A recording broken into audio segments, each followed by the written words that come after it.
ग्रहणानां च यथा सूर्यो नक्षत्राणां यथा शशि तीर्थानाम उत्तमम तीर्थम प्रयाग आख्यमनु उत्तमम। नमस्कार, आदर, अभिनंदन, आभार। महाकुंभ 2025 के पौष पूर्णिमा स्नान के सीधा प्रसारण में जिस प्रकार ग्रहों में सूर्य और नक्षत्रों में चंद्रमा श्रेष्ठ है, उसी प्रकार सभी तीर्थ में प्रयागराज सर्वोत्तम है। प्रयागराज में महाकुंभ का ये आयोजन अपने आप में बहुत विशेष है। प्रयाग हम सब से इस अवसर पर कुछ कहता प्रतीत होता है। मैं ऋषियों की समृद्ध परंपरा का जीता जागता प्रमाण हूं।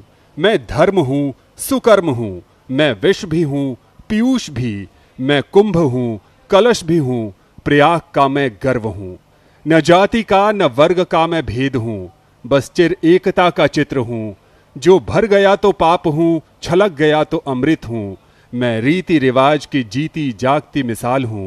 मैं कुंभ हूं, कलश भी हूं। प्रयाग का मैं गर्व हूं। Namaskar and greetings to all the viewers across the nation. Today we embark on a journey to one of the most sacred and spiritually enriching events in the world, the Mahakumbh Mela of 2025. An unparalleled gathering that transcends faith, culture and the regional boundaries, bringing millions together in a celebration of unity, spirituality and heritage. At its core, the Mahakumbh symbolizes the gathering of gods, devatas and humans, the Manav. It is a celebration where the faithful bathe in the holy river confluence, the Amrit Snan. Human beings seeks purification and spiritual rejuvenation. It's during these congregations that spirituality and community converge, setting the stage for rituals and celebrations that have transcended generations. The Mahakumbh Mela is more than just an event. It's a living testimony to India's rich spiritual and cultural heritage. In a modern world where division often overshadows unity, the Mahakumbh Mela remains a symbol of hope and togetherness. At the Kumbh, we are united by our desire for peace and spirituality. 144 वर्षों के बाद इस महाकुंभ के आयोजन को सफल बनाने के लिए प्रशासन की तरफ से पूरी व्यवस्था की गई है। प्रशासन के कई विभागों ने मिलकर इस भव्य और दिव्य कुंभ के लिए बहुत सारी आयोजन की है। आइए देखते हैं उसकी एक झलक।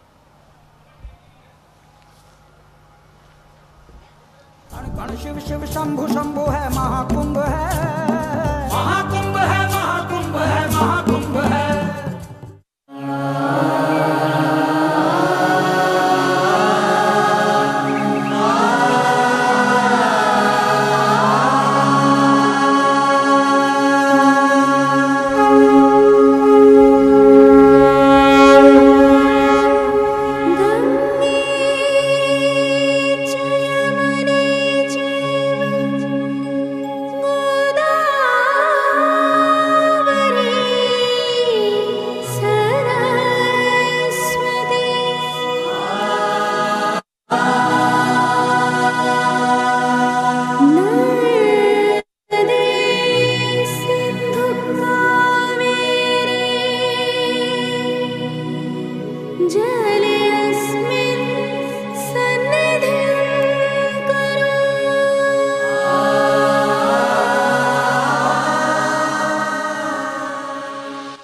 स्वागत है संपूर्ण सृष्टि का शताब्दी के सबसे बड़े धर्मोत्सव अर्थात प्रयागराज महाकुंभ में।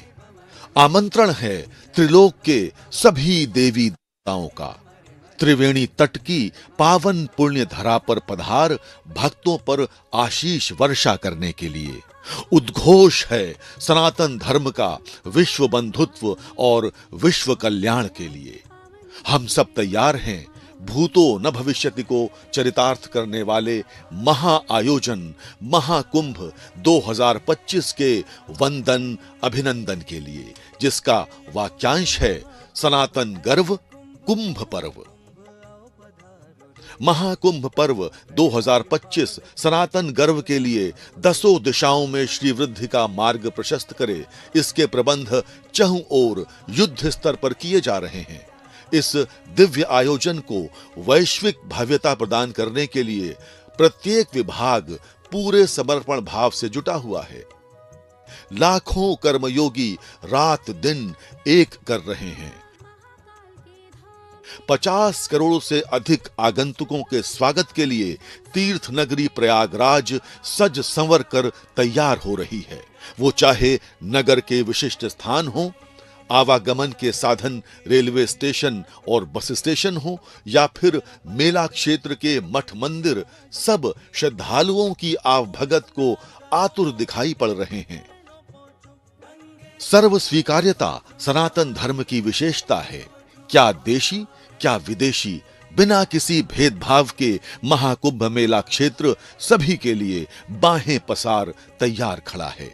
स्वच्छ कुंभ, सुरक्षित कुंभ और डिजिटल कुंभ। स्वच्छता का महत्व दर्शाते हुए हमारे शास्त्र कहते हैं, स्वच्छताः सर्वधनम, स्वच्छताः सर्वरोगहरम, स्वच्छताः सर्वसुखदम, स्वच्छताः सर्वलक्षणम। इस सनातन सिद्धांत को चरितार्थ करने के लिए कुंभ में सुदृढ़ सुरक्षा व्यवस्था शासन प्रशासन की सर्वोच्च प्राथमिकता है। राष्ट्रीय, प्रादेशिक एवं स्थानीय सुरक्षा इकाइयों में अभेद्य तालमेल के बिना इतने बड़े आयोजन को सकुशल संपन्न कराना संभव नहीं। महाकुंभ मेला 2025 कर गति रवि जब होई, तीर्थपति आवहु सब कोई। गण शिव शिव शंभु शंभु है महाकुंभ है, महाकुंभ है, महाकुंभ है, महाकुंभ है।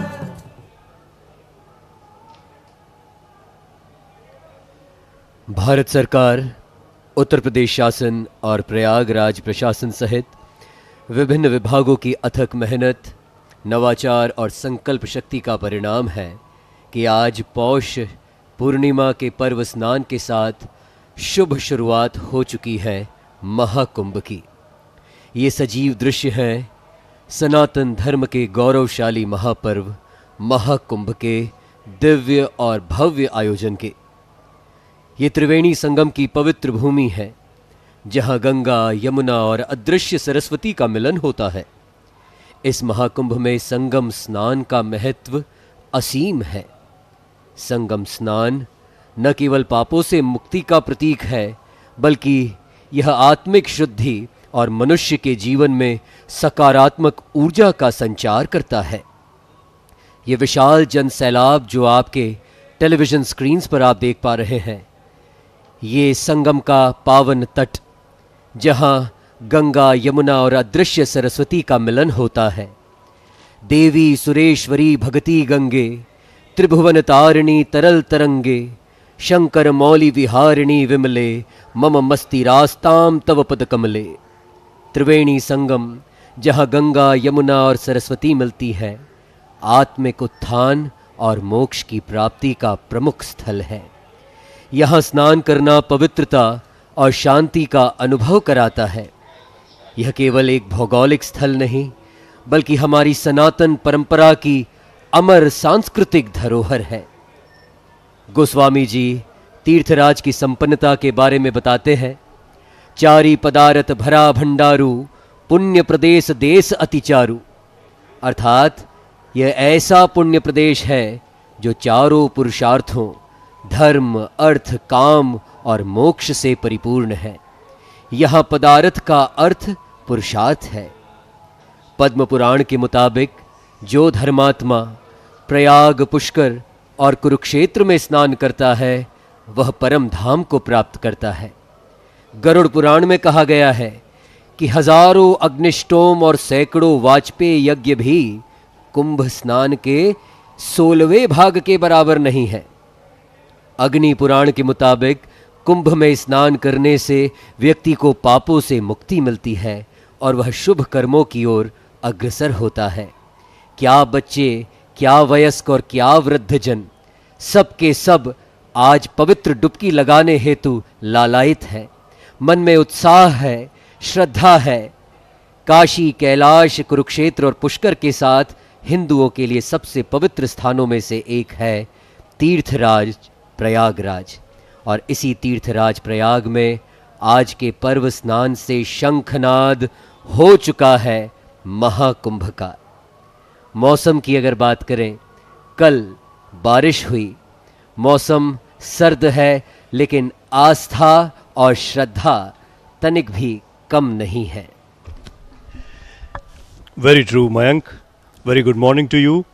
Good morning to all our viewers tuning into Doordarshan's special coverage of Mahakumbh 2025. Sarv Siddhi Prada Kumbha is the punchline for this Mahakumbh, which means the best or of all kinds of accomplishments. The waters here cleanse not just the body but the soul, and the air is filled with the chants of the timeless legacy. This is Mahakumbh, a journey to the divine. Let the chants of devotion and the ripples of the sacred waters guide us into the heart of the world's largest spiritual gathering, Mahakumbh 2025. Good morning to all our viewers tuning into Doordarshan's special coverage of Mahakumbh 2025. Today, we bring you live from Prayagraj, the heart of India's spiritual awakening, where millions have gathered to witness and participate in the grandest congregation of humanity on earth. As Mayank said, the Mahakumbh is not just a spiritual journey, but also a celebration of resilience and unshakable faith, which we can witness in these videos. Imagine a chilly winter morning where the air is crisp and the ground damp from light rains.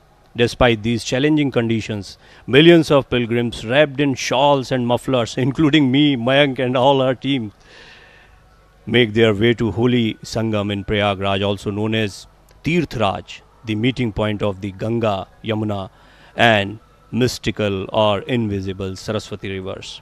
The sight is mesmerizing, a sea of faith, devotion and hope, all converging at the sacred spot.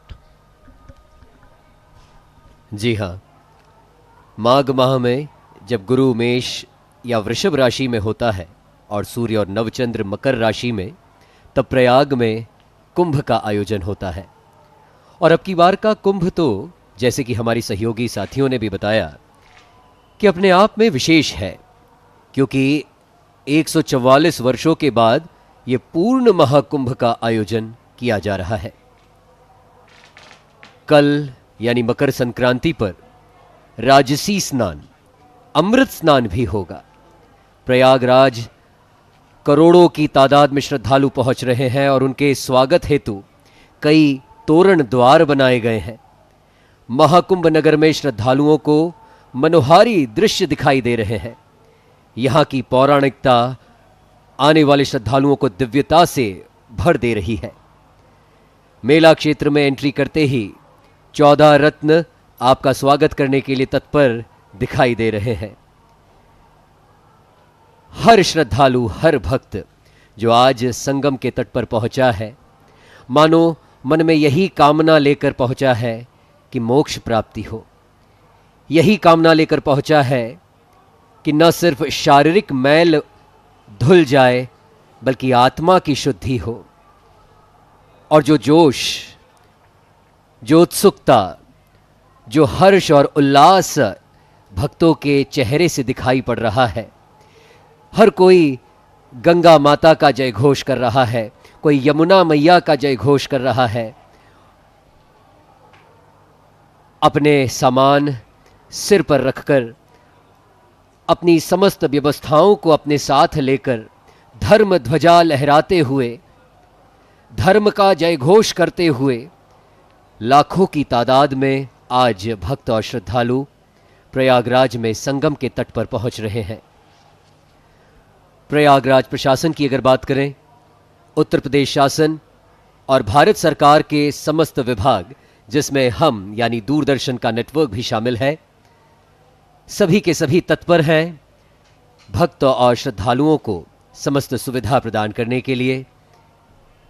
ये संगम का वो किनारा, वो घाट, जहां पर हर कोई पवित्र डुबकी लगा लेना चाहता है और जन्म जन्मांतर के पापों से मुक्त हो जाना चाहता है, मोक्ष प्राप्ति की राह पर अग्रसर होना चाहता है।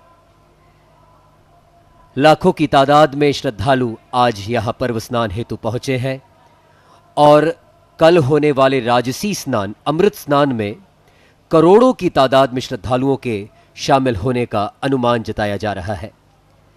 साधु संत सन्यासी कल्पवासी हर कोई आध्यात्म में डूबे हुए हैं, क्योंकि प्रवीण जी ये कुंभ किसी एक का नहीं, किसी एक जाति का नहीं, किसी एक वर्ण का नहीं।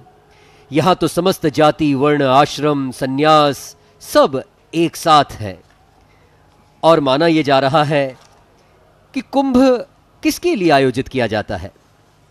कुंभ में सिद्ध भी हैं और साधक भी हैं, देवी भी हैं देवता भी हैं, नाग हो किन्नर हो ऋषि मुनि हो, वैष्णव भी हैं शैव भी हैं शाक्त भी हैं, लिंगाई भी हैं भक्त भी हैं, योगी भी हैं और भोगी भी हैं और रोगी भी हैं, राजा हो रंक हो पुजारी हो या भिखारी हो, मदारी हो भूत प्रेत गंधर्व यक्ष नाथ अघोरी यति राक्षस असुर ग्रह नक्षत्र दृश्य अदृश्य समस्त शक्तियां आज यहां मानिए प्रयागराज में आकर समाहित हो गई हैं।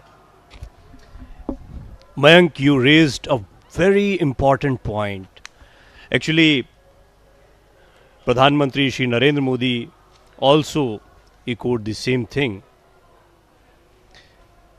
He talked about unity. Unity is the key word for this Mahakumbh, and we'll discuss about it. In fact, the rains through sporadic add a mystical charm to the already charged atmosphere. The cold day only seems to strengthen the resolve of the devotees. Their chants of Har Har Gange and Jai Ganga Maiya echoing through the fog. Let's hear some of the voices here in Prayag, what the devotees wants to say about coming to the greatest congregation in the world.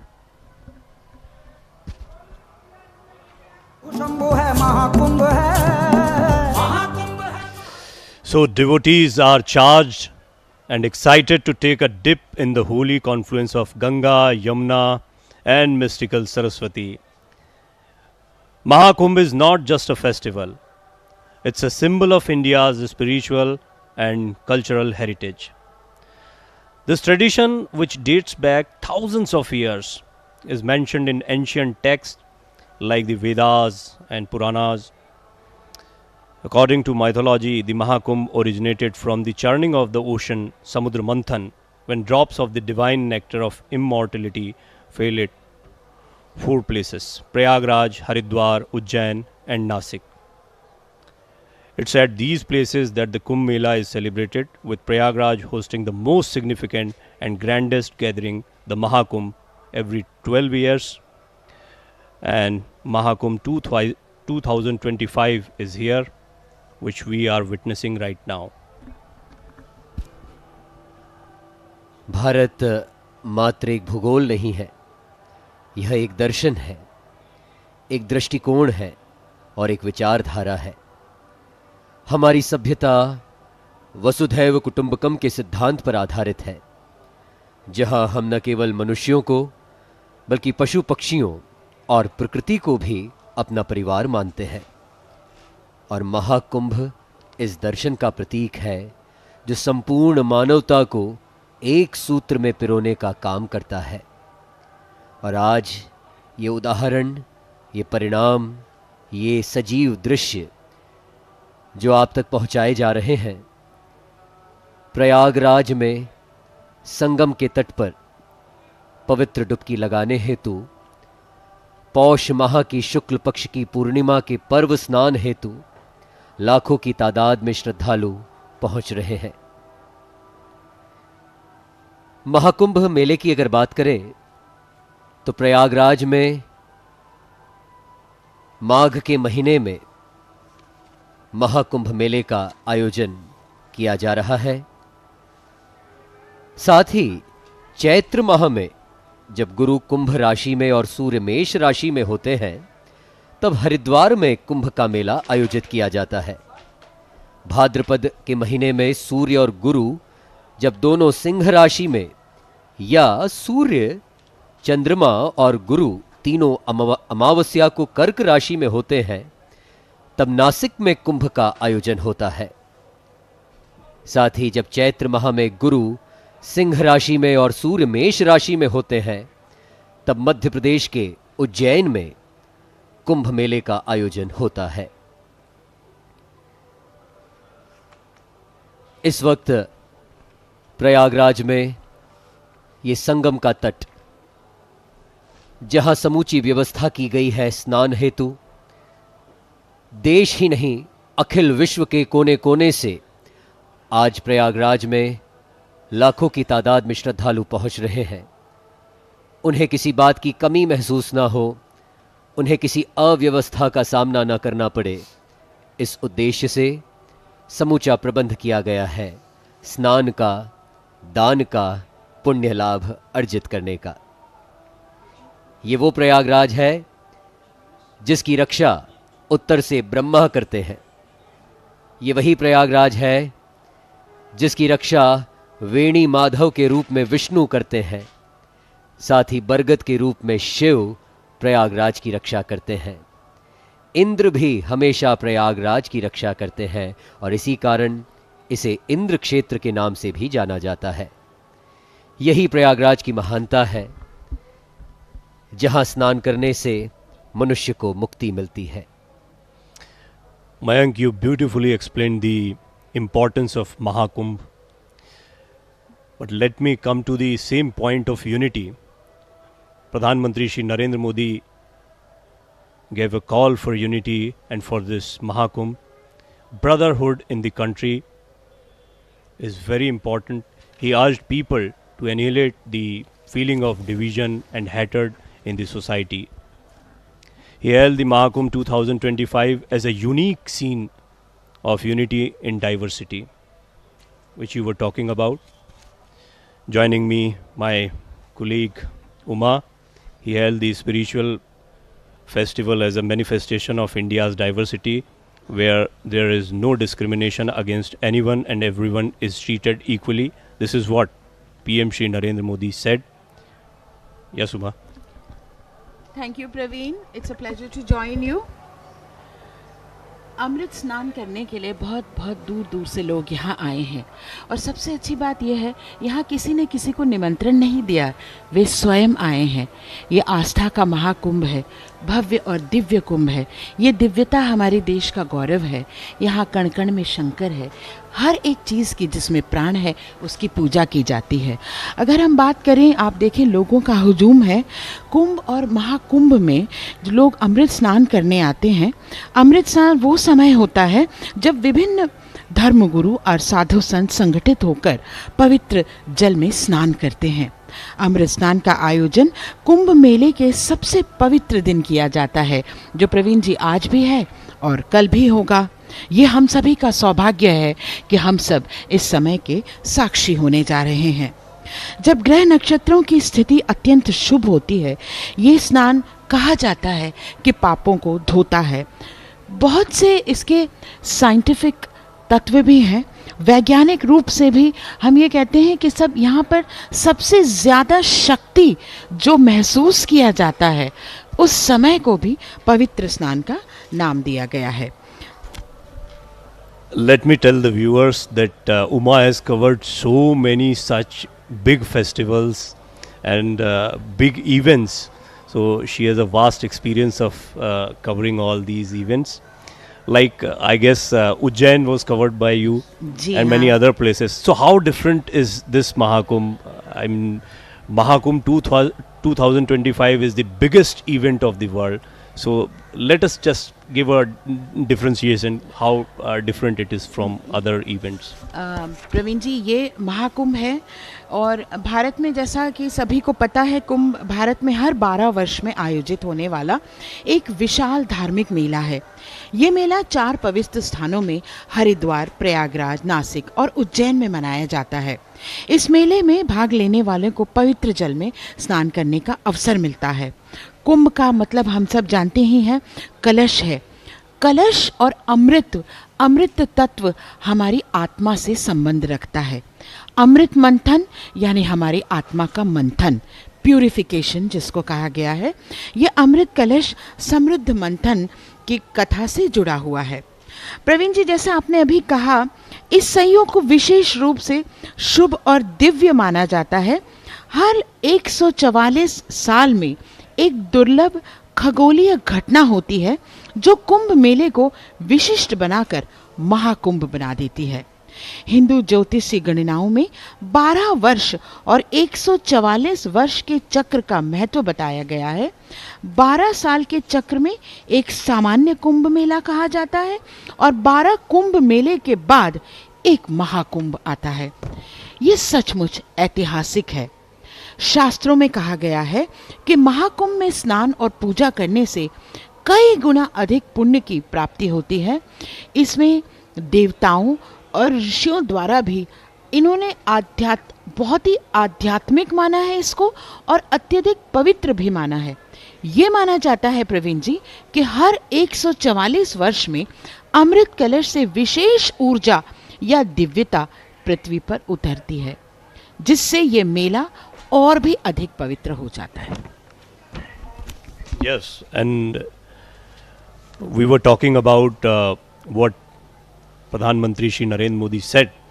So he also said that speciality of the Mahakumbh is not only in the vastness, the speciality of the Kumbh is also in its diversity. Crores of people congregate from this event, for this event. Lakhs of saints, thousands of traditions, hundreds of sects, many of akhadas, everyone becomes a part of this event. There is no discrimination anywhere. No one is big, no one is small. Such a scene of unity in diversity will not be seen anywhere else in the world, Uma. Very well said Praveen ji. Mahakumbh की प्रासंगिकता आज से पहले से ज्यादा महत्वपूर्ण है। जब हम समाज में बढ़ती दूरी, मतभेदों और तनावों को देखते हैं, वह समय महाकुंभ आने वाले सदियों में एकता और शांति का संदेश देता है। ये मेला केवल धार्मिकता का उत्सव है, बल्कि एक साझा मानवीय अनुभव है। धार्मिकता तो इसमें है ही, पर एकता अधिक दिखाई देती है। ये एक ऐसा मौका है जहां हम सभी एक साथ आकर मानवता, प्रेम, करुणा, सौहार्द और एकता के मूल्य को सम्मानित करते हैं। आप देख रहे हैं लोगों का हुजूम किस तरह एकता की एक अदृश्य डोर में बंधे हुए चले आ रहे हैं। और प्रवीण जी, ये दृश्य हम सुबह 4 बजे से देख रहे हैं। कोई हर हर महादेव कर रहा है, कोई जय जय गंगे कर रहा है, कोई एक दूसरे को जानता नहीं है, पर एक अदृश्य डोर से बंधे हुए, जैसा कि आत्मा के आत्मा का मिलन हो, अपनी अपनी भक्ति के स्वर को सुन रहे हो, ऐसे ही वो चले आ रहे हैं। इसीलिए महाकुंभ का संदेश, एक हो पूरा देश, इस स्लोगन के साथ इस वर्ष हम महाकुंभ को मना रहे हैं। ये एक ऐसा मानक है जो हम सभी को एकजुट करता है, प्रेम, समझ और एकता का महत्व को समझाता है। जैसे कि आपने अभी कहा, माननीय प्रधानमंत्री जी और माननीय मुख्यमंत्री योगी जी ने सदैव कहा है, एकता का महाकुंभ है, दिव्य है, भव्य है, और इस वर्ष तो ये डिजिटल भी है, इसे डिजिटल महाकुंभ भी कहा गया है। प्रवीण जी, मेला उन समयों में आयोजित होता है जब ज्योतिषीय स्थिति विशेष रूप से अनुकूल होती है। अभी जैसे मयंक बता रहे थे बहुत विस्तार से, बृहस्पति का कुंभ राशि में होना, जो कि ज्ञान और आध्यात्मिकता का ग्रह माना जाता है, इस पर्व का एक आवश्यक पहलू है। इस तरह कुंभ का आयोजन हमें याद दिलाता है कि हम असाधारण समय का अनुभव कर रहे हैं, जब आस्था और विश्वास की शक्ति हमें एक नई दिशा में ले जाती है। और कुंभ के खगोलीय महत्व पर ध्यान केंद्रित करते हुए आपको बताना चाहेंगे कि कुंभ मेला उन समयों में आयोजित होता है जब ज्योतिषी स्थिति विशेष रूप से अनुकूल भी होती है। Let me explain it to our English viewers. So, what Uma said, we have 4 important places for this great event where the drops of nectar were spilled off. Haridwar, Prayag, Nasik, Ujjain. We all know Haridwar, where the Ganga enters the plains. Prayag, where we are sitting right now. It is known as Tirth Raj also, king of all Tirthas, because 3 rivers are here.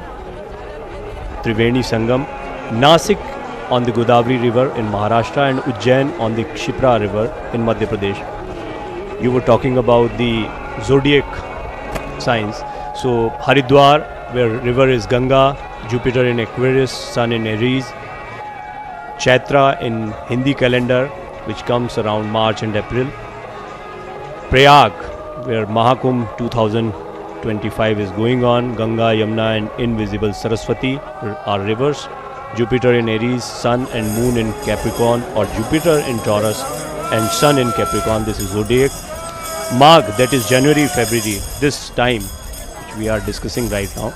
Triambakeshwar, Nasik, Godavari is the rear river, and Jupiter in Leo, or Jupiter, Sun and Moon in Cancer or lunar conjunction, Amavasya, Bhadrapad, August, September is the time.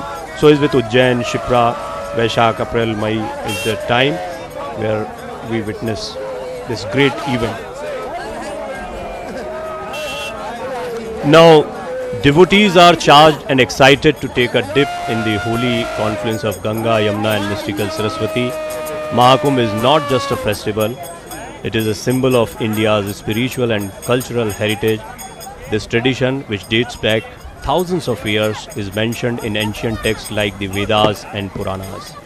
From the ages of Vedas to the AI generation, we have been through a long journey. Honorable Prime Minister Shri Narendra Modi himself informed that for the first time an AI chatbot will be used, and it's being used actually at the mega carnival of humanity. With the help of digital navigation, you will be able to reach different ghats, temples and akhadas of sadhus. Let's have a look on the new age of AI at Mahakumbh 2025.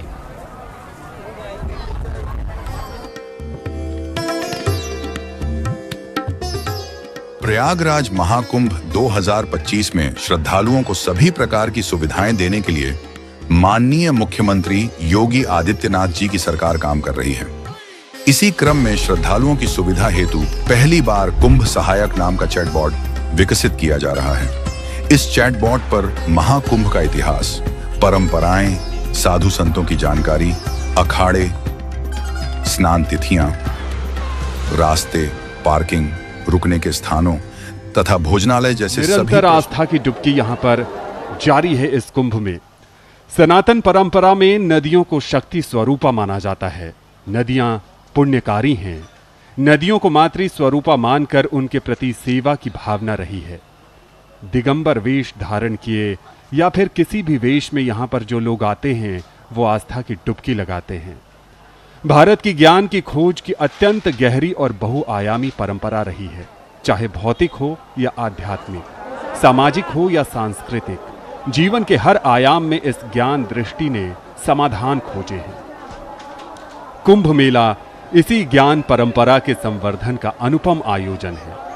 कुंभ में आए तीर्थयात्रियों के लिए ये एक अवसर होता है कि विभिन्न मार्गों से प्राप्त ज्ञान को सुने, समझे और अपनी वृत्ति, समझ और इच्छा के अनुसार अपना मार्ग चुने। इस रूप में सनातन धर्म वाकई लोकतांत्रिक है। सनातन धर्म में ज्ञान के गहरे रहस्यों को सामान्य जन तक पहुंचाने के लिए जिस परंपरा का आविष्कार किया गया है वो है कथा प्रवचन परंपरा। कुंभ में विभिन्न मतों, अखाड़ों, संप्रदायों एवं गुरुओं के पंडालों में प्रतिदिन कथा प्रवचनों का आयोजन होता है। इन कथाओं का प्रभाव समाज पर इतना गहरा है कि सनातन समाज अपने दैनिक जीवन में भी इन कथाओं से प्रेरणा पाता है, सही गलत की समझ बनाता है और इन्हीं कथाओं की शिक्षा के आधार पर कठिन से कठिन निर्णय भी बड़ी आसानी से लिए जाते हैं। और इस कुंभ में शंख ध्वनि भी है, मंत्रोच्चारण भी है, भाव भी है और आस्था की डुबकी भी है। Absolutely, Anandji.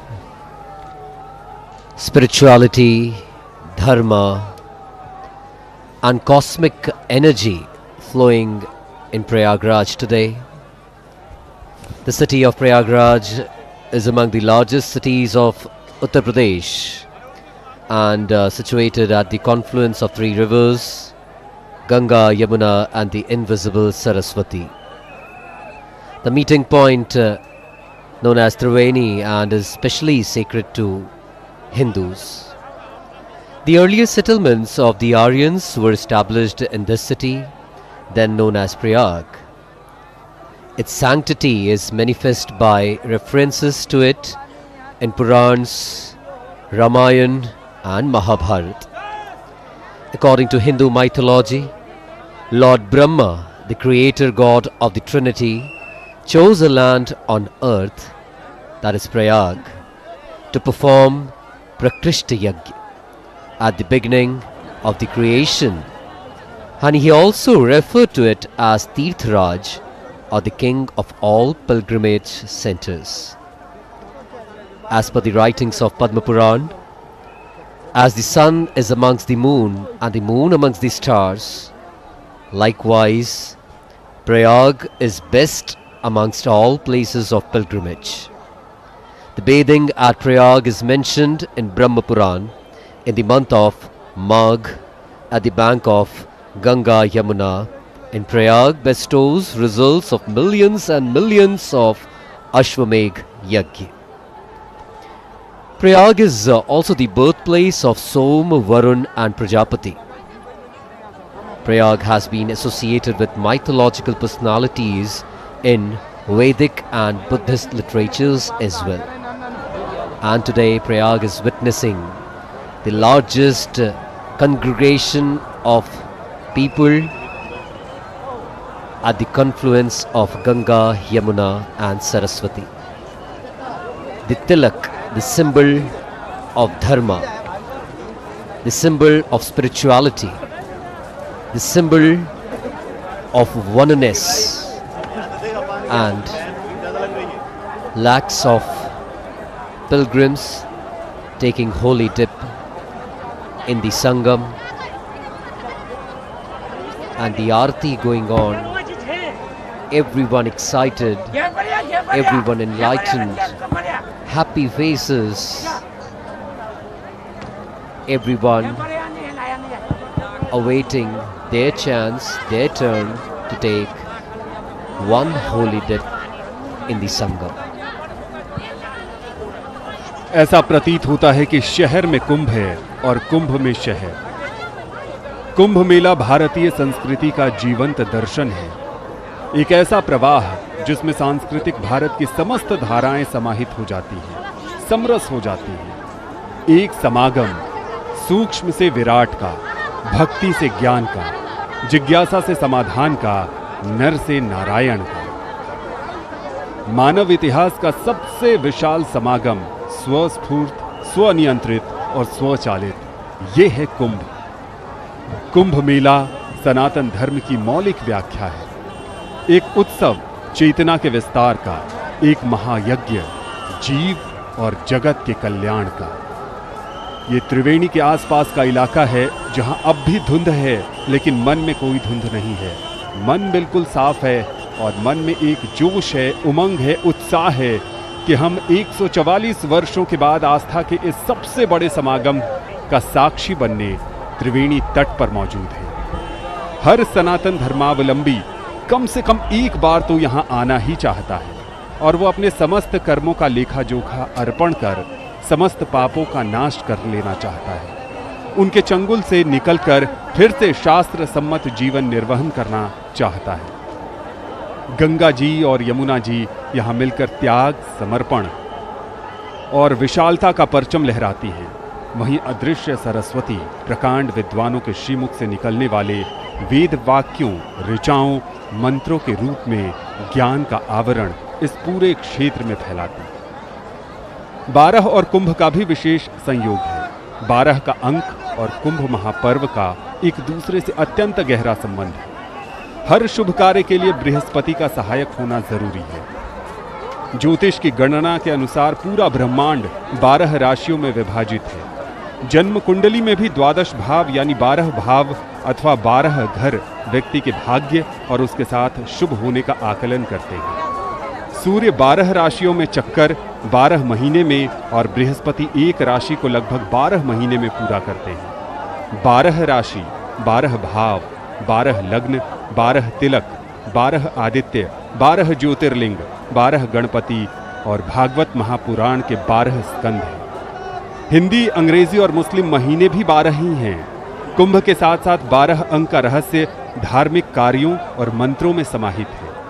जैसे भगवान विष्णु को प्रसन्न करने के लिए 12 अक्षर का मंत्र ओम नमो भगवते वासुदेवाय, ऐसा ही मंत्र भगवान शिव को प्रसन्न करने के लिए और मृत्यु से छुटकारा दिलाने के लिए भी प्रयोग किया जाता है। और 12 वर्षों के बाद ही कुंभ का आयोजन होता है। तो 12 और कुंभ एक दूसरे के अभिन्न अंग हैं। Hello Anand, another very experienced commentator here, and you explained very well many facts. Anand, there was a confusion about Shahi Snan and other Snan days. So I myself corrected so many websites and other journalist friends. So let me tell some important facts about the Snan to our viewers also. There are 3 traditional Shahi Snan days: Makar Sankranti, Mauni Amavasya and Vasant Panchami. There are other spiritually auspicious bathing days: Paush Purnima, that is today, Maghi Purnima and Mahashivratri will be another important days. And above 3 are the great days of the royal procession. Yesterday there were many processions. The heads of the akhadas, the monastic orders, sadhus and saints are the kings of the Kumbh Mela. They ride atop elephants, tractors, flatbed trucks elaborately decorated with flowers and surmounted by the umbrella of royalty. Behind them, members of the akhadas were following them, carrying the insignia of their order. So the order of akharas are given priority and exclusive rights to bathing at the Sangam on these auspicious days. In the past, there were often battles between akharas for precedence to bathe and the most sacred time. However, today the bathing order has been fixed. So it's another fact which were, so many people were confused about it. और आपने अमृत स्नान का जिक्र किया तो बहुत सारे युवा दर्शक जो इस समय दूरदर्शन के माध्यम से हमारे साथ जुड़ रहे हैं, प्रवीण, हो सकता है कि ये उनका पहला महाकुंभ का अनुभव हो। तो अमृत स्नान महाकुंभ के अवसर पर क्यों किया जाता है, इसके लिए अलग अलग राय है और शास्त्रों में इसकी व्याख्या भी अलग अलग की गई है। कुछ लोग मानते हैं कि नागा साधु जो महाकुंभ के सबसे बड़े आकर्षण हैं, जो कल हमें नजर आएंगे पहले अमृत स्नान में, जो मकर संक्रांति का अमृत स्नान होगा, उसका भी सीधा प्रसारण हम आपके लिए लेकर आएंगे। मान्यता यह है कि नागा साधुओं को धर्म के प्रति उनकी निष्ठा के लिए सबसे पहले महाकुंभ में उन्हें स्नान की अनुमति होती है। नागा साधु इस दौरान हाथी, घोड़े और रथ में सवार होकर त्रिवेणी स्नान के लिए आते हैं, यानी राजाओं की तरह उनका ठाट बाट देखने को मिलता है। माना जाता है कि नागाओं के इस शाही लश्कर को देखकर ही महाकुंभ के पवित्र स्नान को अमृत स्नान का नाम दिया गया है। इससे जुड़ी एक और मान्यता यह है कि पुराने समय में राजा महाराजा साधु संतों के साथ भव्य जुलूस लेकर महाकुंभ के दौरान स्नान के लिए जाते थे।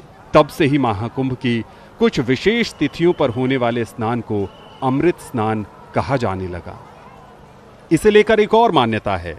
महाकुंभ का आयोजन सूर्य, गुरु जैसे राजसी ग्रहों की स्थिति को देखकर किया जाता है, इसलिए भी इस दौरान किए गए स्नान को अमृत स्नान कहा जाता है। इसके साथ ही महाकुंभ स्नान की पवित्रता को देखते हुए भी इसे अमृत स्नान की संज्ञा दी गई है।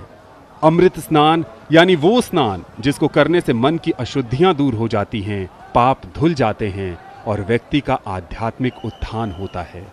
और प्रवीण, यहाँ पर जितने भी लोग हमारे टेलीविजन स्क्रीन पर दिख रहे हैं या जितने मेला क्षेत्र में लोग आए हैं, सबके अंदर एक ही चाहत है, एक ही अभिलाषा है कि वो यहाँ पर विशेष ग्रहण योग में आस्था की डुबकी लगाएं और अमृत स्नान कर अपने समस्त पाप कर्मों से मुक्त होकर एक नव जीवन में प्रवेश करें। So it was very informative Anand. Let us discuss few things about akharas. Akhara is a place of practice with facilities for boarding, lodging and training, both in the context of martial arts or Sampradaya monastery for religious renunciates in Guru Shishya tradition. At highest level, Akhara are classified into one of the three different Sampradaya based on their traditional system. So there are 14 Akharas in India, in which 13 are registered. These 13 Akharas are further divided as Nirvani, Digambar. I think it's upgraded in this 2025 Mahakumbh, and now we have Kinnar Akhara also. And these Akharas are further divided as Nirvani, Digambar and Nirmal Sampradaya. These Akharas also known as Sannyasi, Vairagi and Udasin. So this is sometimes quite complicated for the readers, viewers to understand the difference between these nomenclatures. Like Nirvani, the Shaiv Akhada or Shaivist, the follower of Lord Shiva, also known as Sannyasi. So Sannyasi, Nirvani, Shaiv, these three are one. So is with Digambar, Vaishnavites, follower of Lord Vishnu, also known as Vairagi. So Vairagi, Digambar and Vaishnavite, these are one. Nirmal, also known as Udasin, you must have heard Udasin Akhada, and some we have many such akhadas.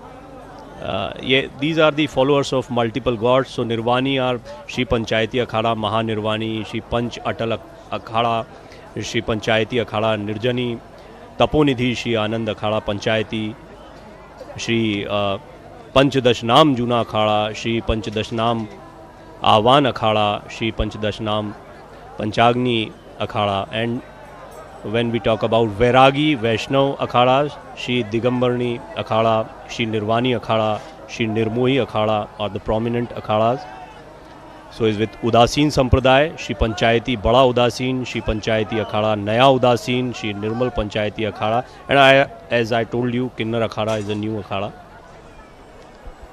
अखाड़ा शब्द का वैसे तो शाब्दिक अर्थ कुश्ती का मैदान होता है, लेकिन इसका सांस्कृतिक और आध्यात्मिक महत्व इससे कहीं अधिक है। माना जाता है कि अखाड़ा प्रणाली की शुरुआत 8वीं शताब्दी में आदि शंकराचार्य ने की थी। अखाड़े संतों की उस सेना या संगठन को कहा जाता है जो धर्म की रक्षा के लिए विशेष पारंपरिक रूप से गठित किए गए हैं। अपनी धर्म ध्वजा ऊंची रखने और अपने धर्म, धर्मस्थल, धर्म ग्रंथ, धर्म संस्कृति और धार्मिक परंपराओं की रक्षा के लिए किसी जमाने में संतों ने मिलकर एक सेना का गठन किया था, वही आज अखाड़ों के रूप में है। कुछ विद्वानों का यह भी मानना है कि यह अलख शब्द से आया है, यानी निरंतर चलने वाली प्रक्रिया, जबकि अन्य इसे साधुओं के अक्खड़ स्वभाव से जोड़ते हैं। पहले इन्हें साधुओं का जत्था या बेड़ा कहा जाता था। जैसे जैसे त्रिवेणी तट पर सूरज निकलने को है, सूरज की लालिमा, वैसे वैसे सूर्योदय तो हो चुका है, लेकिन अभी पूरी तरीके से प्रकाश यहाँ पर नहीं है। लेकिन आस्था की डुबकी ये आपको बता रही है कि तमाम मौसम के हालातों को दरकिनार कर मन में उत्साह है और बस एक चाह है कि इस अमृत जल में एक डुबकी लगाकर आस्था के उस विषय में डुबकी लगाएं जहां से मोक्ष मिले, जहां से एक नव जीवन में नव स्फूर्ति का संचार हो। And Anand, a very important part is cow yagna. So let me explain some facts about cow yagna, and we'll see a report then. Kamdhenu is said to emerge from the churning of the ocean. Kamdhenu cow is a symbol of prosperity, purity and spirituality. In the Mahakumbha's grand spiritual gathering, the cow embodies the principle of nurturing purity and sustainability, making it a living symbol of Rashtra Mata. Its significance transcends religious boundaries, resonating deeply with India's ethos of respect for all living beings. A cow yagna will be performed for giving the status of Rashtra Mata to cows and banning cow slaughter. The central part of this Yagnishala is 9 stories, while 9 camps have been built around it, representing 9 Durgas. Let's have a look at the report. Mahakumbh धर्म और आस्था का सबसे बड़ा मेला। महाकुंभ आध्यात्मिक ज्ञान, सामाजिक समरसता और सांस्कृतिक आदान प्रदान का महत्वपूर्ण मंच। महाकुंभ मेले का सबसे बड़ा यज्ञ कुंड तैयार। महाकुंभ में गौ माता के सम्मान के लिए महायज्ञ का आयोजन। 1100 पुजारी गाय को राष्ट्र माता का दर्जा दिलाने के लिए करेंगे महायज्ञ। महायज्ञ 1 महीने तक रोजाना 9 घंटे चलेगा। महाकुंभ मेले का सबसे बड़ा यज्ञ कुंड तैयार किया जा रहा है। भारत वो देश जहां गौ को माता के रूप में सम्मानित किया जाता है, उनकी पूजा की जाती है, और आस्था की इस त्रिवेणी में जहां एक तरफ महाकुंभ है और वहां दूसरी तरफ गौ माता के लिए इस तरह का विशेष प्रबंध हम सबको एक संदेश देता है, अपने कर्तव्यों के प्रति हम सजग हों, सचेत हों।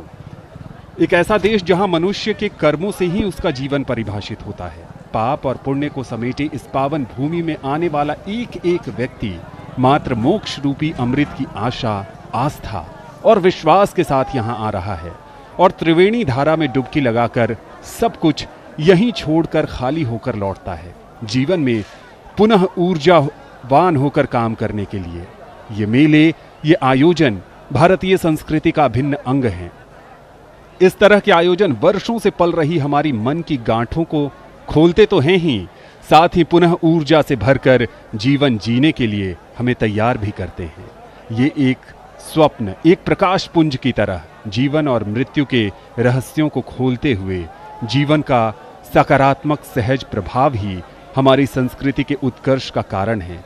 और यहाँ हमें तमाम युवा दिख रहे हैं, वो युवा जो पढ़ते हैं, वो युवा जो देश का भविष्य हैं, वो युवा जो विज्ञान के तर्कों पर ज्यादा भरोसा करते हैं।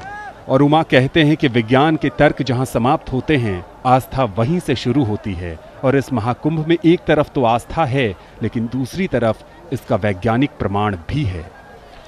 Absolutely right, Anand. And yesterday I was talking to a couple of youth who have visited in, and I was doing short interviews with them, and I asked them, what brings you here? Apart from spirituality, they wanted to understand the scientific significance of it all. Anand, the Kumbh Mela is a festival that combines science, spirituality and cultural practices. The festival's timing actually is based on astronomical alignments, and the locations of the Kumbh Mela are believed to be influenced by geomagnetic forces particularly. The Kumbh Mela, as we all know, is celebrated every 6 or 12 years based on the sun's transit to Capricorn, which marks the end of winter solstice. The festival is held when Jupiter enters the zodiac signs of Aquarius and Sun is in Capricorn. And in the alignment of Jupiter, the Sun and the Moon is believed to amplify the Earth's electromagnetic fields, and that is the scientific symbol. The Kumbh Mela is held at specific locations, often at river confluences, which are believed to have strong geomagnetic energy fields. And that is what the youth of India is here to capture, to adapt unto themselves for a spiritual and a scientific growth.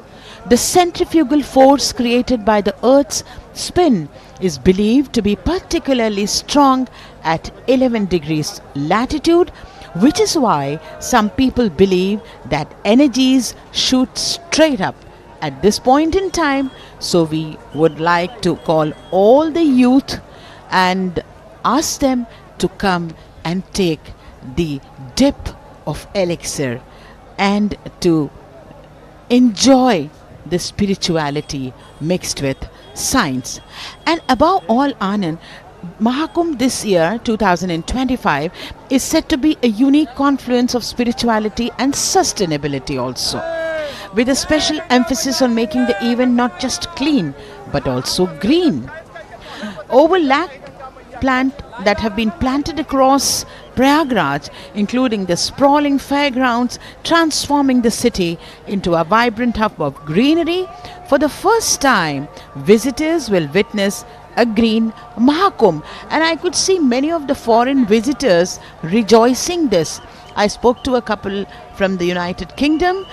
They said that it's very clean, it's green, and it invites you to come over and over again. Unfortunately, they'll have to come after 144 years.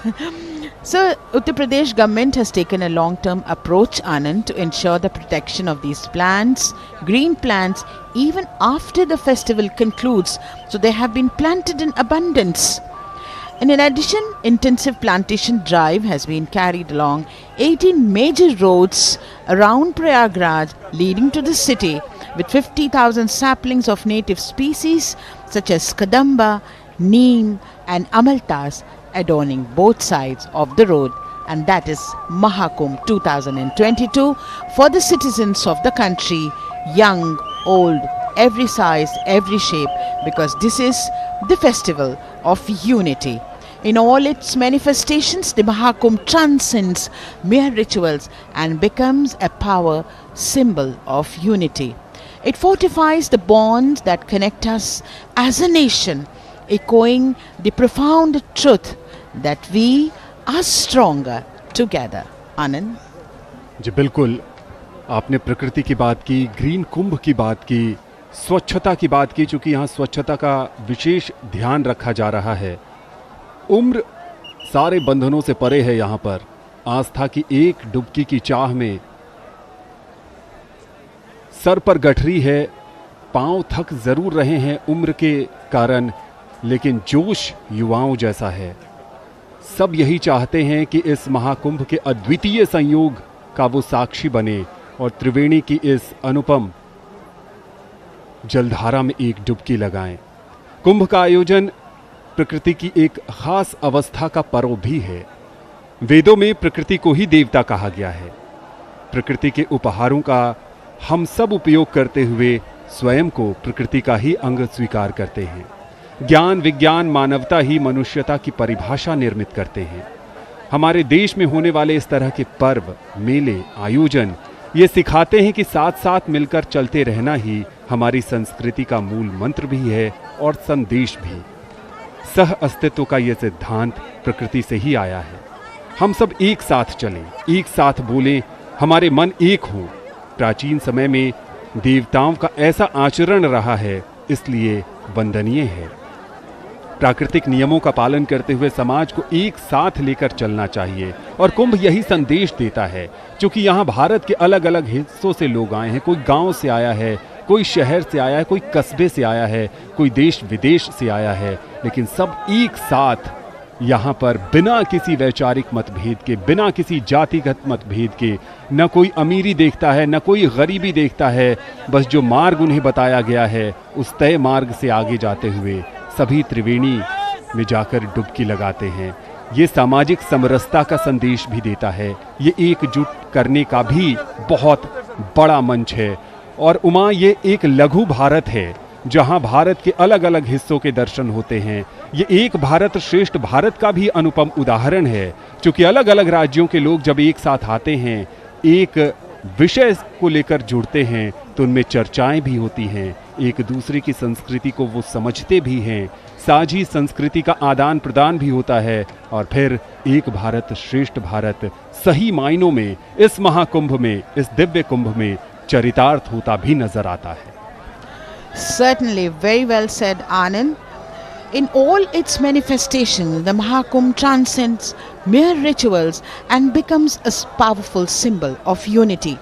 It fortifies the bond that connects us as a nation.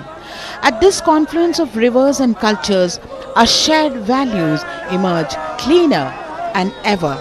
As we chant and seek blessings together, we reinforce our commitment to diversity and harmony, driven by the belief that unity is our greatest strength. The hearts of the people speak from the Triveni. Our Sanatan, eternal, will remain united forever. This Kumbh Mela invites every individual to pause, reflect, unite in prayer and in faith. As we witness the vibrant interactions among pilgrims that we can see on the screens, we are reminded that the Kumbh epitomizes Sanatana Dharma, the eternal and the universal truth. It teaches us that spirituality transcends boundaries and nurtures the human essence. Every dip, Anand, that the people are taking in the holy water symbolizes a pledge to uphold values of respect, love, and collective unity. Here, among the gentle ripples of the Ganga, we echo the sentiment. The Ganga calls, let Hindustan remain united. The rituals performed during the Kumbh are steeped in ancient tradition and are crucial for fostering our relationship to the divine. Each mantra recited, as you can see people moving together, are reciting a mantra of their own, Anand. This actually purifies their mind while they are walking together, talking together. As we celebrate this profound gathering of spirituality, we must also think of the legacy that we leave behind for the future generation. For the young India, it's essential to impart the values of cooperation, reverence and devotion, ensuring that the spirit of Kumbh continues to inspire. Look at the people, look at the congregations, look how they are walking together, immersed in spirituality, in belief, in devotion. That is Mahakumbh for all of us. And Anand, future generations must be anchored to this rich heritage to foster awareness of our cultural identity. That is of utmost importance. Educating our youth about the Kumbh ethos and values serves as a catalyst for preserving our united nation. Anand? जी बिल्कुल. थोड़ी बात अगर इस आयोजन की कर लें जो प्रयागराज में इस कुंभ का आयोजन किया गया है, तो श्रद्धालुओं की सुविधाओं को ध्यान में रखते हुए और प्रशासनिक कार्यों को बेहतर ढंग से आगे बढ़ाने के लिए एक अस्थायी जिले का गठन किया गया है. छोटे बच्चे भी हैं जो अपने अभिभावक का उंगली थामे इस ऐतिहासिक आयोजन का साक्षी बन रहे हैं. दूसरी तरफ अपने ईष्ट को ध्यान में रखकर इस त्रिवेणी में डुबकी लगा रहे हैं, पूजा अर्चना कर रहे हैं. इस महाकुंभ के आयोजन की बात कर रहे थे. जो अस्थायी जिला बनाया गया है उसका नाम रखा गया है महाकुंभ मेला. ये उत्तर प्रदेश का 76वां जिला बन गया है. इसे 4 महीनों के लिए ही बनाया गया है, यानी महाकुंभ की तैयारियों से लेकर मेले की समाप्त होने तक ये जिला रहेगा और उसके बाद इसकी मान्यता समाप्त हो जाएगी. ऐसा विरले ही दुनिया में कहीं आपको उदाहरण मिलेगा जहां किसी एक आयोजन के लिए एक जिला बनाया जाए. और ये कोई छोटा जिला नहीं है. इसमें 4 तहसील क्षेत्रों के 67 गांवों को जोड़कर बनाया गया है. इसमें तहसील सदर के 25 गांव, तहसील सोराव के 3 गांव, तहसील फूलपुर के 20 गांव और करछना तहसील के 19 गांव शामिल किए गए हैं. इस अस्थायी जिले में प्रशासन वैसे ही काम कर रहा है जैसे दूसरे जिलों में करता है. कानून व्यवस्था मजबूत बनाए रखने के लिए नए जिले में अस्थायी रूप से पुलिस थाने और चौकियां बनाई गई हैं. 2019 में जब प्रयागराज में कुंभ हुआ था तो 30 गांवों को मिलाकर एक नया जिला बना था, लेकिन इस बार 67 गांव शामिल हैं. आप समझ सकते हैं कि कितना विशाल आयोजन है. 4000 हेक्टेयर क्षेत्र में यह कुंभ का आयोजन हो रहा है. और सबसे बड़े अस्थायी नगर में 7 उपनगर हैं. शंकराचार्य नगर, महामंडलेश्वर नगर, आचार्य बाड़ा नगर, डांडी बाड़ा नगर, कल्पवासी नगर, खाक चौक नगर और रामानंद नगर. ये हैं 7 नगर इस महाकुंभ के आयोजन के लिए जो अस्थायी जिला बनाया गया है उसमें. जी वाकई अगर तथ्यों की बात करें, 12 साल में 3 गुना बड़ा हुआ है ये महाकुंभ. 28 करोड़ से भी ज़्यादा श्रद्धालु आने का अनुमान लगाया जा रहा है. साथ ही अगर और तथ्यों की बात करें, वित्त की बात करें, तो इस बार महाकुंभ का बजट लगभग 5060 करोड़ रुपए तय किया गया है, जिसमें केंद्र सरकार के द्वारा 2100 करोड़ महाकुंभ के लिए दिए गए हैं. इस बार महाकुंभ मेले की अगर बात करें तो संपूर्ण क्षेत्रफल 40 वर्ग किलोमीटर किया गया है, जो कि पिछले महाकुंभ से 2.5 गुना ज़्यादा है। पांटून पुल की अगर बात करें तो इस महाकुंभ मेले में अब की बार 30 पांटून पुल बनाए गए हैं, जिनमें 15 पुल संगम के बेहद करीब बनाए गए हैं। पांटून पुल अस्थायी होते हैं और बड़े बड़े लोहे के पीपे पर पुल का स्ट्रक्चर तैयार किया जाता है। महाकुंभ मेले की अगर बात करें, समूचे प्रयागराज में 38,000 से ज़्यादा जवान तैनात किए गए हैं, 56 थाने बनाए गए हैं, 144 चौकियां बनाई गई हैं, 2 साइबर थाने भी अलग से बनाए गए हैं और हर थाने में साइबर डेस्क स्थापित की गई है। चूंकि अब की बार 6 स्नान होने हैं और सबसे अधिक भीड़, ऐसा अंदाज़ा लगाया जा रहा है कि 29 जनवरी को मौनी अमावस्या पर होगी। लगभग 4 करोड़ श्रद्धालु के आने की संभावना जताई जा रही है। इन सब को देखते हुए मेले में आर्टिफिशियल इंटेलिजेंस कैमरे लगाए गए हैं, जो कि हेड काउंट भी करते हैं और नज़र रखने में काफ़ी कारगर साबित होते हैं। AI based CCTV camera. अगर स्वच्छता की बात करें, चूंकि माननीय प्रधानमंत्री जी का ये हमेशा से नारा रहा है कि हमें स्वच्छ भारत बनाना है और स्वच्छ भारत बनाए रखना है। संकल्प को न सिर्फ सिद्ध करना है बल्कि प्रसिद्ध भी करना है, और इसी संकल्प की श्रृंखला में महाकुंभ में लगभग 1.5 लाख शौचालय बनाए गए हैं। इनमें 300 मोबाइल शौचालय हैं, साथ ही घाट पर करीब 10,000 चेंजिंग रूम्स भी बनाए गए हैं। हाईटेक खोया पाया केंद्र स्थापित किए गए हैं, जो कि कंप्यूटराइज्ड हैं, और अगर कोई व्यक्ति किसी भी सेक्टर में खो जाए तो उसकी जानकारी मेले के हर केंद्र पर होगी। LED पर उसकी फोटो भी प्रदर्शित की जाएगी। तो ऐसा है हमारा अब की बार का डिजिटल महाकुंभ, जिसमें आर्टिफिशियल इंटेलिजेंस का भी प्रयोग किया गया है, और विशेष रूप से जो वाक्यांश का प्रयोग किया जा रहा है प्रवीण जी, कि हम एक कदम परंपरा से भविष्य की ओर बढ़ाना चाहते हैं। क्योंकि जहाँ तक बात युवा शक्ति की है, जैसे कि हमारे साथी कमेंटेटर भी बात कर रहे थे, युवा शब्द का अगर उल्टा कर दिया जाए तो वो बन जाता है वायु। तो जिस प्रकार वायु में वेग है, वायु की जो शक्ति होती है, वही शक्ति, वही संकल्प शक्ति हमारे देश के युवाओं में है। तो युवाओं का धर्म से जुड़ना धर्म को और भी आगे ले जाने में कारगर साबित होगा। So you talked about all the preparation and hard work. Let me tell our viewers, Mayank, that Doordarshan has also worked rigorously, very hard work the entire team has done.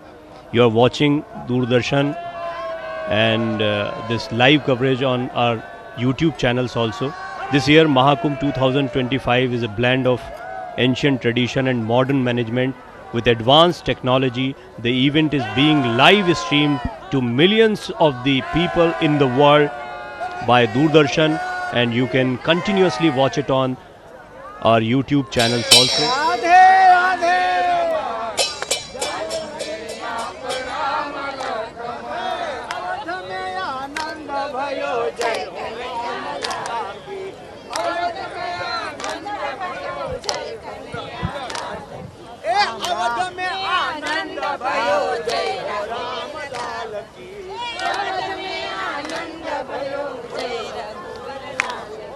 गण शिव शिव शंभु शंभु है महाकुंभ है।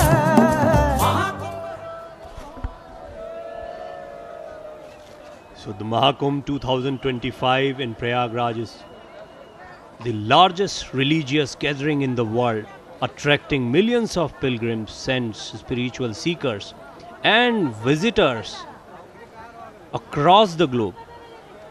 So here are few videos, pictures, not just across the country but across the world.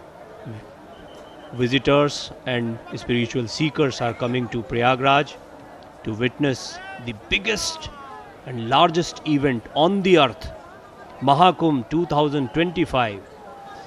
And if you see the weather or chilly morning as a challenge, hardship, then think about Kalpvasis, the spiritual aspirants who were to spend the entire month of Magh at the Kumbh Mela, devoting themselves to prayer, meditation and satsang, which is devotional group singing. And you can see foreign visitors, and many of them, if you'll come to, you'll see that spiritual seekers from across the globe are coming to Prayagraj for holy dip and experiencing the grandest, largest event of spirituality on the earth. So we were talking about Kalpvasis.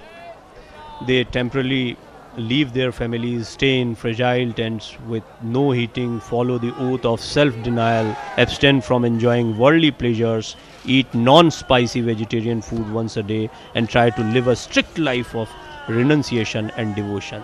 This is Mahakumbh, and this is spiritual seeking.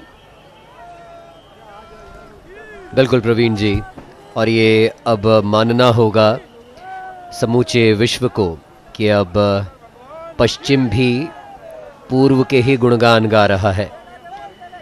और वैसे भी अगर प्रयागराज की बात करें तो प्रयागराज राजनीति और शिक्षा का केंद्र रहा है। यहाँ का विश्वविद्यालय तो पूरब का ऑक्सफोर्ड कहा जाता था। इसी शहर ने देश को 3 प्रधानमंत्रियों सहित कई राजनीतिक हस्तियां भी दी है। ये शहर साहित्य और कला के साथ साथ भारत के स्वतंत्रता आंदोलन का भी केंद्र रहा। और धर्म की अगर बात करें, महाकुंभ की बात करें, तो ये तो धार्मिक राजधानी भी निश्चित सही मायनों में है। ये दृश्य जो संगम के आप अपने टेलीविज़न स्क्रीन्स पर देख रहे हैं, दूरदर्शन के माध्यम से, दूरदर्शन नेशनल पर, साथ ही दूरदर्शन के यूट्यूब चैनल, और इसके साथ ये समूचा सजीव प्रसारण आप प्रसार भारती के OTT प्लेटफॉर्म वेव्स पर भी देख सकते हैं। नौका विहार करते हुए श्रद्धालु भक्त, साथ ही NDRF और SDRF की टीम पूरी मुस्तैदी के साथ, चूंकि ये कोई छोटा कार्यक्रम नहीं है, ये कोई छोटी गैदरिंग नहीं है, करोड़ों की तादाद में श्रद्धालु आज संगम तट पर पहुंच रहे हैं स्नान के लिए।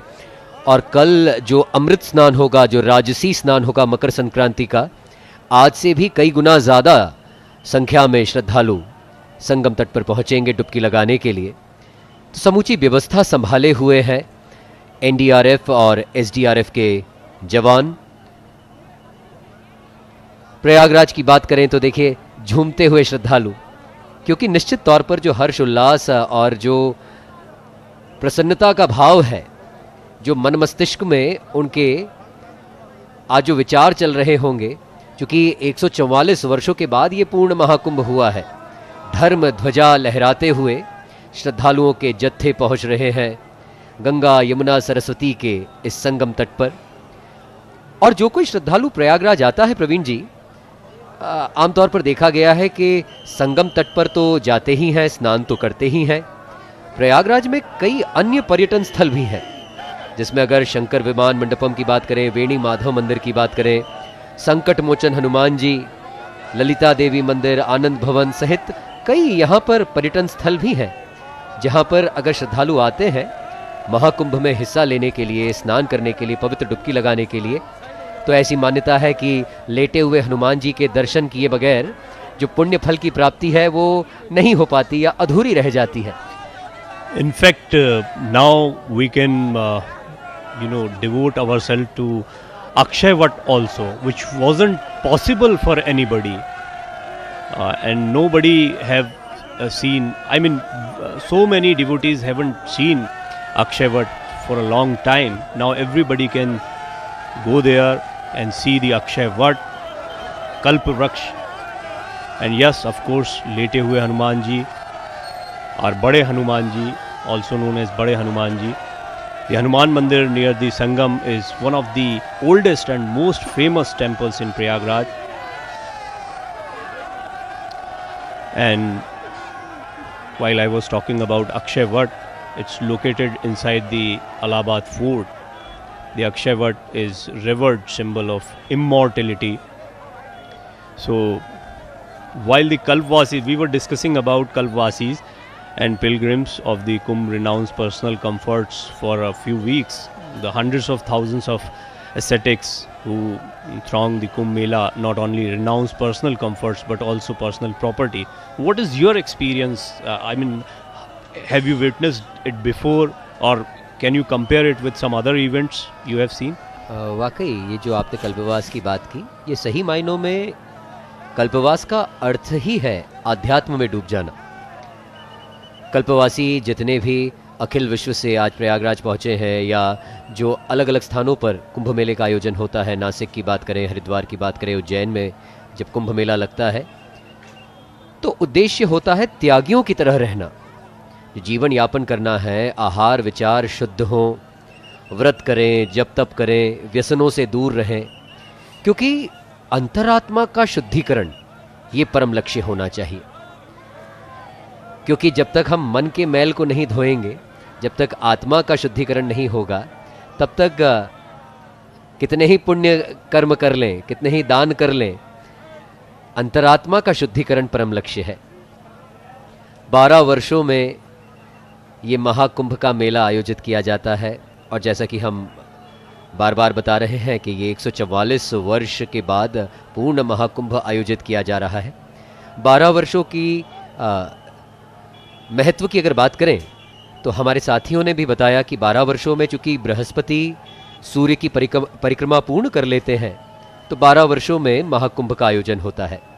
साथ ही उल्लेख प्राप्त होते हैं, मान्यता है कि जयंत जब अमृत कलश बचा रहे थे दैत्यों से, दानवों से, तो उन्हें कलश को स्वर्ग तक पहुंचाने में 12 दिन का समय लगा था।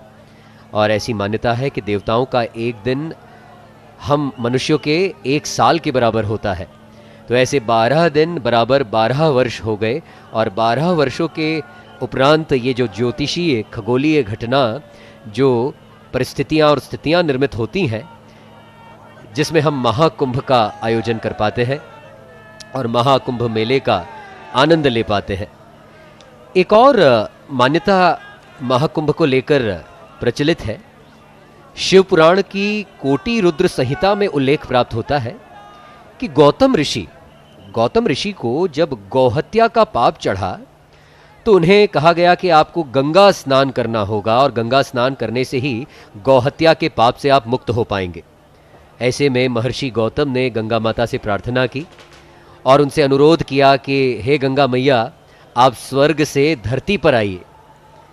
गंगा मैया ने उनके अनुरोध को स्वीकार करते हुए जब वे धरती पर प्रकट हुईं और गौतम ऋषि ने गंगा स्नान कर अपने पापों को धोया, और उसके उपरांत जब गंगा मैया पुनः स्वर्ग को जाने लगी, तो उनसे अनुरोध पुनः गौतम ऋषि और उनके साथ जो अन्य लोग थे उन्होंने किया कि गंगा जी आप यहीं रह जाइए, धरती पर रह जाइए, क्योंकि कई ऐसे मनुष्य हैं जो अपने पापों को भोग रहे हैं। उन मनुष्यों के उद्धार हेतु, उन मनुष्यों के कल्याण हेतु, उन मनुष्यों के पाप के संहार हेतु गंगा जी आप धरती पर ही रुक जाइए। ऐसे में गंगा जी ने कहा, जो मान्यता है कि हर 12 वर्षों बाद आप सभी इकट्ठा होइए, और मैं हर 12 वर्ष के बाद धरती पर लौटूंगी, और आपके पापों को धोने का आपको ये पुण्य लाभ प्राप्त होगा। निश्चित तौर पर समुद्र मंथन की कथा भी प्रचलित है। जब दैत्यों और देवताओं के द्वारा समुद्र मंथन हुआ और जब अमृत कलश प्रकट हुआ, उसी अमृत कलश से जो बूंदें छलकी 4 जगहों पर, जहां हम महाकुंभ आयोजित करते हैं और आनंद ले पाते हैं। माना जाता है प्रवीण जी कि इस पुण्य काल में अगर कोई भी पुण्य कार्य किया जाए तो उसका फल कई गुना हो जाता है। कल मकर संक्रांति का महापर्व है, अमृत स्नान होगा, राजसी स्नान होगा, शाही ठाट बाट के साथ नागा साधु, महामंडलेश्वर, आचार्य महामंडलेश्वर, महंत, श्री महंत, अनेकानेक साधु संत जब इस पवित्र संगम में डुबकी लगाएंगे और उनके डुबकी लगाने के बाद आम श्रद्धालु डुबकी लगाएंगे, निश्चित तौर पर ये अविस्मरणीय पल होगा हमारे लिए, आपके लिए, हम सब के लिए जो दूरदर्शन के माध्यम से परोक्ष रूप से इस सजीव प्रसारण को देख पा रहे हैं। जी, so the entire team of Doordarshan worked very hard, rigorously for this live telecast, and you are continuously watching it on all the platforms of Doordarshan, whether it's our channel, our YouTube channels, and of course the OTT platform Waves. So Mayank belongs to Ujjain, so he must have seen many Sinhas, and he knows about it very well. We'll discuss about it. But you are talking about the importance of Kumbh Mela. So in recent days, Kumbh Mela listed in the representative list of UNESCO's Intangible Cultural Heritage of Humanity. The Intergovernmental Committee for the Safeguarding of the Intangible Cultural Heritage under UNESCO has inscribed Kumbh Mela on the representative list of Intangible Cultural Heritage of Humanity during its 12th session held at Jeju, South Korea from 4 to 9 December 2017. So the inscription of Kumbh Mela was recommended by the expert body, which examined in details the nominations submitted by members of state. So it's a procedure. So procedure could be anything, but you can witness the importance here. There is an estimate, Mayank, that 40 crore people could come and visit this Mahakumbh 2025, and it's a huge number. So as I was asking you, so you must have witnessed many Sinhas, and you are from Mahakal Nagri, and this is Venugopal's Nagri. How you compare both the events and big event? That's also huge. जी प्रवीण जी, निश्चित तौर पर उज्जैन में जब सिंहस्थ कुंभ होता है, वहाँ भी जो धर्म और अध्यात्म और श्रद्धा की जो त्रिवेणी होती है, वैसी ही त्रिवेणी यहाँ पर तो भौतिक रूप से भी गंगा, यमुना और सरस्वती की त्रिवेणी है। शंख ध्वनि हो रही है, हर ओर उल्लास का भाव है। प्रयागराज में त्रिवेणी संगम के साथ, जैसा कि आपने उल्लेख किया, अक्षय वट भी है। अक्षय वट की पौराणिक और धार्मिक मान्यता है। जितने भी श्रद्धालु प्रयागराज पहुंचते हैं, संगम में स्नान करते हैं, ऐसी मान्यता है कि अक्षय वट के तो दर्शन मात्र से ही मानव को अक्षय पुण्य की प्राप्ति होती है। जिस प्रकार से प्रयागराज में अक्षय वट है, उसी प्रकार से उज्जैन में सिद्ध वट है। तो दोनों ही जगह की ये एक समानता कही जा सकती है कि दोनों जगह कुंभ मेले का आयोजन होता है, दोनों जगह वट वृक्ष है। इसी के चलते अगर अक्षय वट की बात करें तो अक्षय वट अकबर के किले की सेना के अधिकार क्षेत्र में होने के चलते कई लोग इस वट वृक्ष के दर्शन नहीं कर पाते थे, लेकिन वर्तमान समय में ये हम सब अपना सौभाग्य माने कि हम अक्षय वट का दर्शन हम सभी के लिए अब सुलभ हो गया है। इस वक्त ये सजीव दृश्य आप देख पा रहे हैं। जो सेना के जवान हैं, जो ज़िला प्रशासन है, जो पुलिस प्रशासन है, सभी अतिथि देवो भव की जो हमारी परंपरा है, जो हमारी संस्कृति है, उसको चरितार्थ करते हुए दिखाई दे रहे हैं। क्योंकि विश्व के कोने कोने से यहाँ श्रद्धालु पहुँचे हैं पवित्र डुबकी लगाने के लिए, और किसी भी असुविधा का उन्हें सामना ना करना पड़े। जो उत्साह लेकर वो आए हैं, जिस मनोभाव से वो आए हैं, जिस प्रसन्न चित्त रवैये से वो यहाँ आए हैं, वही प्रसन्नता लौटते हुए भी उनके चेहरों पर बरकरार रहे। क्या महिला, क्या पुरुष, क्या बच्चे, क्या बूढ़े, सभी के सभी लालायित हैं, उत्साहित हैं इस पवित्र संगम में डुबकी लगाने के लिए। ऐसी मान्यता है प्रवीण जी कि जब महाकुंभ की युति बनती है, जब ये खगोलीय स्थितियां निर्मित होती है, तो ऐसा माना जाता है कि स्वयं देवता भी, स्वयं देवगण भी आते हैं और पुण्य जो नदियां हैं, जो पावन जल है, उसमें स्नान करते हैं। और उस स्नान में जब हम मनुष्य स्नान करते हैं तो निश्चित अमृतत्व की प्राप्ति हो जाती है। It's not just about the place, it's not just about the process, it's about the time also, Mayank, you're rightly saying. And I was mentally planning for a dip and look at the weather. But many people advise me, when you see an 80-year-old or 70-year-old guy to take a dip, holy dip, then you'll realize that it's not that hard, it's not that difficult to take a dip, and I'll surely go for it because it's an opportunity. and you must also go there to take a dip. It's a great opportunity. The Kumbh Mela is a confluence of sacred rivers and sacred time which you are talking about, with a colossal number of people, millions of lay pilgrims all across the globe. We have witnessed many foreigners here also, religious practitioners, volunteers, ascetics. They live together in the tent city created on the huge expanse of sandy river beds. Adherents of many Indian traditions, sometimes unethical to each other, converge to observe a single ritual bathing in the river or rivers, and they come as well to benefit from the company of spiritual teachers and aspirants. There is no other ecumenical event in the world. This is the hugest, largest, biggest event in the whole world, held on such a vast scale, where ascetics and lay people from technologically disparate traditions coexist and coalesce. The Kumbh Mela pragmatically promotes the pluralism inherent in Indian civilization by creating the spatial and psychological conditions in which followers of disparate traditions live together, reflecting the spirit. By whatever path you go, you will have to lose yourself in the one. वाकई मानवता की अमूर्त सांस्कृतिक धरोहर है ये महाकुंभ मेला, जिसका वाक्यांश भी सनातन गर्व ये है महाकुंभ महापर्व। जहाँ गंगा स्नान करने के लिए, जहाँ त्रिवेणी संगम पर स्नान करने के लिए करोड़ों की तादाद में श्रद्धालु इस मनोभाव से पहुंच रहे हैं कि रोग का नाश होगा, शोक का नाश होगा।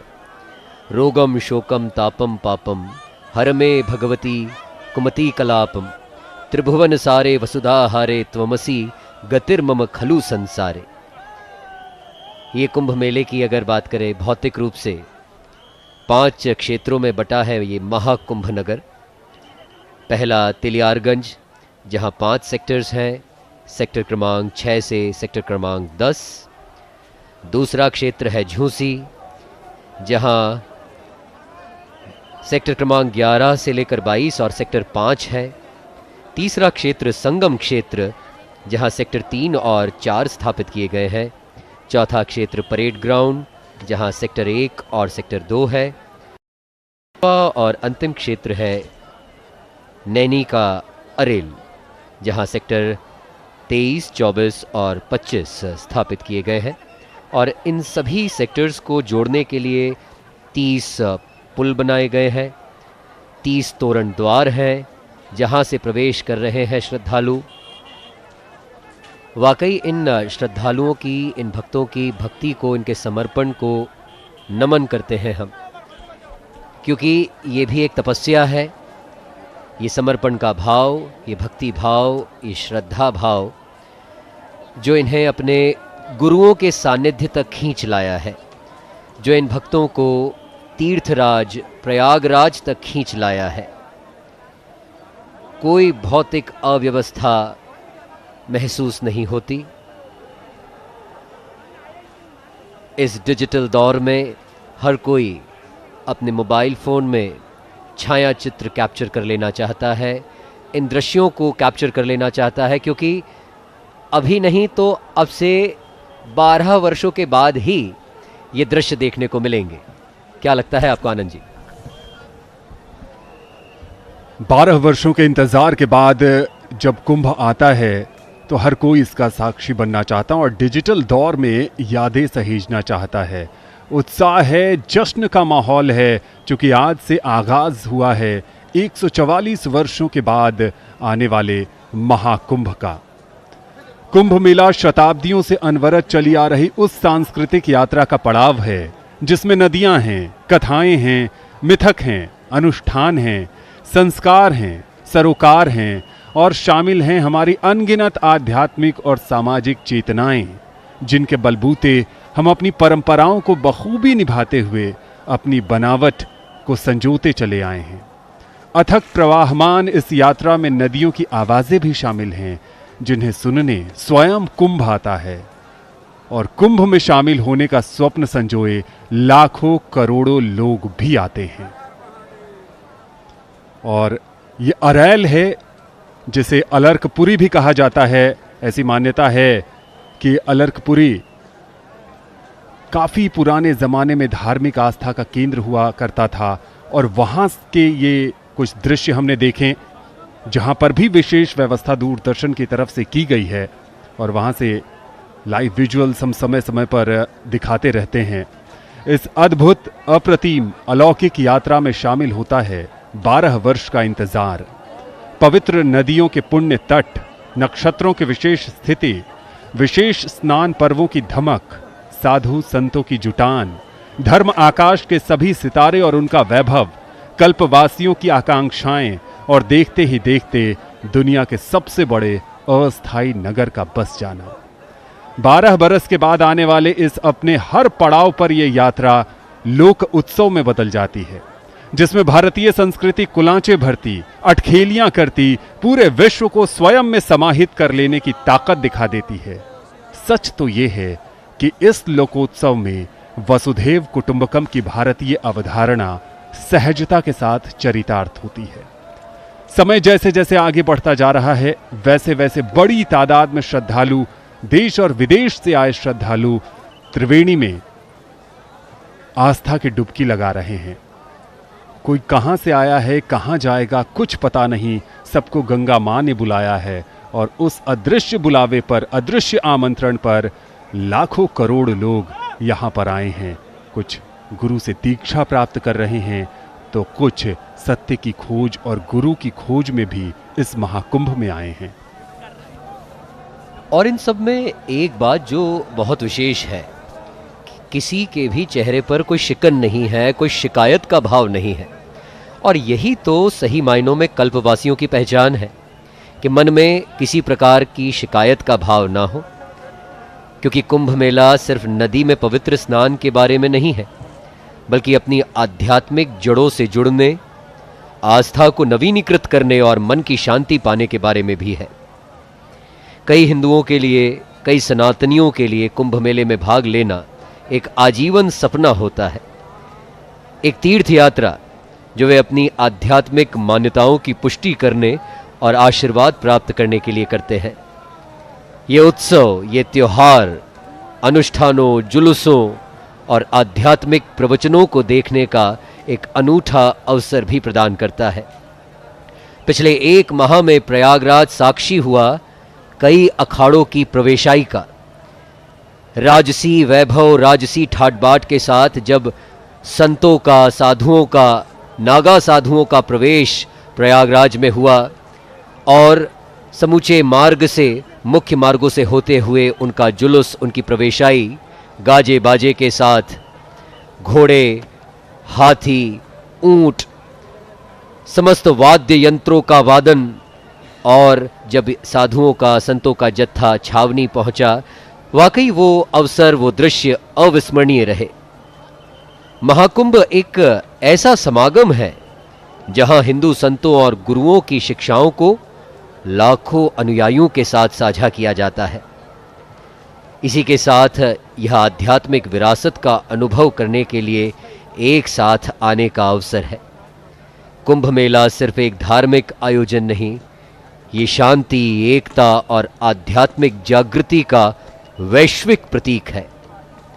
सन 2025 में जब प्रयागराज में लाखों लोग इकट्ठा हो रहे हैं, तो दुनिया एक बार फिर धरती पर सबसे बड़ी शांतिपूर्ण सभा देखेगी। और यहां पर हर उम्र के लोग हैं। एक पिता अपने छोटे से बच्चे को कंधे पर उठाए इस ऐतिहासिक आयोजन का साक्षी बनाने लाया है। वो भविष्य के सपने को एक मूर्त रूप देने की कोशिश में लगा है। दूसरी तरफ हम लगातार बात कर रहे हैं भारत की युवा पीढ़ी की, वो युवा पीढ़ी जिस पर देश को नाज है। भारत दुनिया का सबसे युवा राष्ट्र है, और उस युवा पीढ़ी में सनातन धर्म के प्रति ये आस्था देखते ही बन रही है, वो उत्साह देखते ही बन रहा है। हर लोग अपने अपने कार्य क्षेत्र से अवकाश लेकर इस ऐतिहासिक भव्य और दिव्य महाकुंभ में शामिल होने आए हैं, क्योंकि उन्हें पता है कि उनके जीवन में ऐसा अवसर एक ही बार मिलता है, क्योंकि 144 वर्ष का जो समय है बहुत लंबा समय है और हम सब के जीवन में ये ऐतिहासिक अवसर एक ही बार आया है और हम सब चाहते हैं कि इसका साक्षी बने, प्रयागराज में आएं, त्रिवेणी में डुबकी लगाएं। अगर आप कहीं से भी ये प्रसारण देख रहे हैं और परिस्थितियां ऐसी नहीं हैं कि आप प्रयाग नहीं आ सकते, तो कोई बात नहीं, दूरदर्शन के माध्यम से आप सभी अमृत स्नान और प्रमुख पर्व स्नानों का सीधा प्रसारण देख सकते हैं और उनके माध्यम से भी आप पुण्य कमा सकते हैं। क्योंकि कई शास्त्रों में कहा गया है कि तीर्थराज की व्याख्या सुनने से, पवित्र तीर्थों की कथाएं सुनने से, वहाँ के दृश्य देखने से ही आपको बहुत सारा पुण्य मिल जाता है। वास्तव में भारतीय संस्कृति की अवधारणा में ही सामूहिकता निहित है। हमने प्रारंभ से ही विश्व को एक कुटुंब की तरह मानकर स्वयं को प्रस्तुत किया है। हमारी सभी सांस्कृतिक चेतनाओं में समूह पहले आता है, फिर व्यक्ति।